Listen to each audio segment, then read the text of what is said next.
In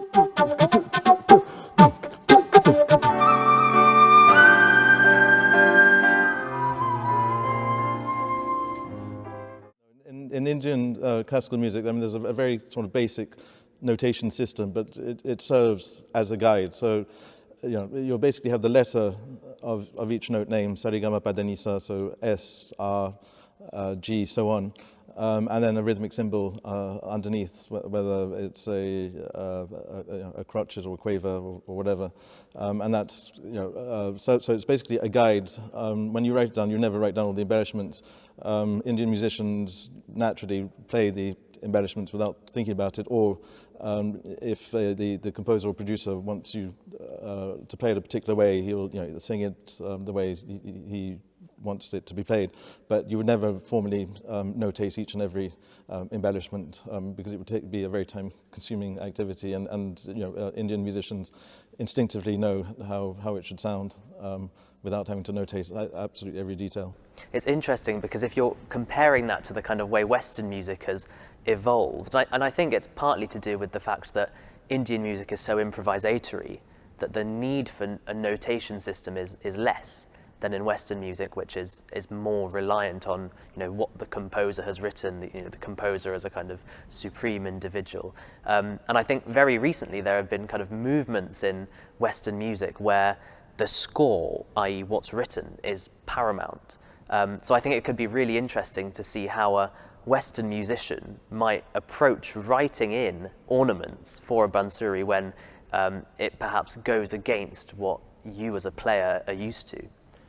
Well, indeed. I mean, again, if a Western composer is writing something for Bansuri, are they writing for the for the sound and the technical capabilities of the Bansuri in terms of being able to do things you can't do on the Western flute, namely, the slides, or are they writing to have a very Indian feel? So, if they were writing to have an Indian feel, potentially they could leave a little bit of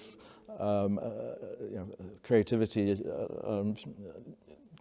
to the performer himself or herself. However, if they were doing it more in terms of the timbre of the instrument, but they wanted it played in a very specific way, then obviously it would be better to notate exactly how they wanted it. And of course, as a part of Western notation, you could also write above a particular note, kind of ornament here or embellish this note. That's a possibility too, right? So we had a great time a few weeks ago recording some Western music on the Bansuri as part of the Third Culture Collective project that we've been working on, and we actually worked on a piece by Bach called habe, genug. It's from one of his cantatas, and it's traditionally performed, or it was written for an obbligato Baroque oboe, so kind of a solo descant-like oboe line. And what we did was replace that line with a Bansuri.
And I think it sounded magnificently haunting, but it was quite a challenge to play with all the Western notation that you ended up having to read. Well, indeed, because what I probably didn't specify earlier is that 90% of an Indian classical performance is improvised, and you might have one sort of key hook melody that you keep coming back to, maybe a bit like in jazz. But the bulk of it is all improvised. So as an Indian musician. I'm not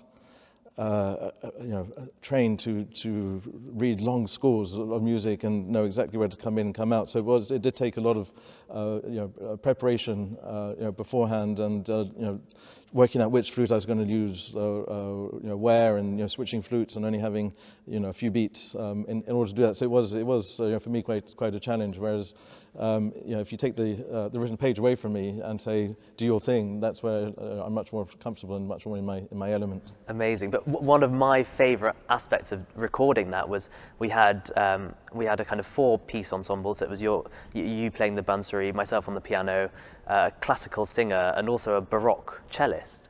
And even just before we started to record, the conversations that you were having with the cellist about, and she was a very experienced cellist who had played this piece before with professional orchestras, and yet you were both learning something from each other's approach to that. Well, I'm always in awe of classical musicians who, can sight read through an entire piece and have the discipline, and I guess it becomes, second natured at the same time, and also I guess the fact that I wasn't playing exactly what was written, but I was adding Indian embellishments, to especially every long note. The fast notes I played them, more or less as written, but whether there was a long note, I would embellish it, and I guess from a classical perspective, that's not something that they're necessarily used to doing, or have thought about doing themselves. Since, as you said, the classical repertoire is pretty sacrosanct, that you need to play it to the best of your abilities in an orthodox fashion, as the composer had envisaged it. Have you ever thought about being slightly more experimental with the Bansuri in terms of the sounds it can create? So perhaps using it almost like a percussion instrument with your lips, kind of flutter tonguing, beatboxing. In terms of doing flutters and gimmicky things, the Western flute somehow has worked a bit better. Maybe because it's got it's a bit of a louder instrument. However, it could be done on the Bansuri as well, and flutters are certainly something that I do. Would you be able to demonstrate just so we can hear it? I mean, it's something that would probably come naturally when you're building up a solo and you just suddenly want to give an extra punch. So, I mean, you're just using that sound that you find in some languages, Spanish or Hindi, where the Carlos is.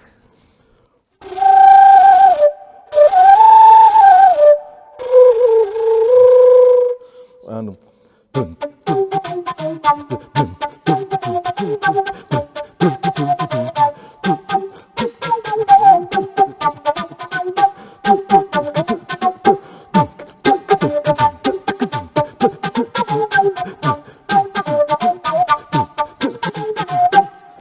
amazing, like that. Fascinating. So it's completely different to probably the sounds that the Bansuri was intended for. Oh, absolutely. But it's amazing. So the flutter tonguing you could probably notate in the same way as flutter tonguing on a Western instrument. Yeah. So just as a tremolo.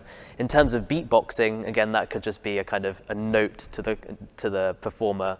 And perhaps a rhythm that you could write on the score. That yes, indeed. I mean, but beatboxing is another skill set altogether. Teymour, in terms of your own music, how have you kind of used the Bansuri? Because I know you're quite an accomplished composer yourself. Well, thanks. I wouldn't say I'm a composer. I've, a lot of the music that I've created has been, in conjunction with other producers and composers who I've worked with. So, typically I'll come up with a melody based on in a particular raga, a particular mode, and then arrange around it. However, I take much more I guess the jazz approach, that you'll have a few key hook lines that come in, come out, and then a lot of it is just improvisation. So where I've adapted the Bansuri and Indian music to Western music is more in a sort of jazz context, where I'll stick mostly to sort of modal jazz. So you might have 2 or 3 or 4 key changes in a piece, but it's not like straight swing jazz where you'll have a different chord every 4 to or 2 beats. Because Indian music is modal, and so I'll stick with the same Bansuri throughout a piece, but I'll work out in advance what notes to use in a particular key change and chord change. So that's been my approach. Amazing. So you mentioned jazz, and kind of, I think the idea of fusing Indian music with more modern Western styles has become quite common. Jazz being one, and kind of rock. The Beatles have used kind of Indian classical music. And what we're trying to do here at the Third Culture Collective is to fuse Indian classical music with Western classical music, which is something that hasn't been done too much, two very disparate traditions. Well, indeed. I mean, the common ground between Indian music and jazz is that they both come from improvised backgrounds, whereas clearly with Western classical music and Indian classical music, you've got a predominantly written, scored background versus an improvised background. So. So either do you notate everything, or do you then allow, I don't know, a 16-bar section to be improvised? I guess the combinations are endless in terms of how to approach it. And I guess the other thing again is, of course, that Western classical music uses. Harmony is a very important part of that. Indian music, you don't have it. So some of the early forays into Western classical music. I'm thinking of Ravi Shankar concertos for sitar, where you have 100 violins pretty much playing the same thing in unison. And again, it's bridging that gap between adding harmony to a tradition that doesn't use a harmony, but there's no reason why it shouldn't. So there are a number of steps, I guess, or hurdles to overcome along the way. But there's no reason why not to do it. And I commend you for taking thank the you. initiative. Well, no, it's been amazing chatting to you and working with you over the past few weeks. And thank you for playing my music as well. No, likewise, it's been a real pleasure. Thank you.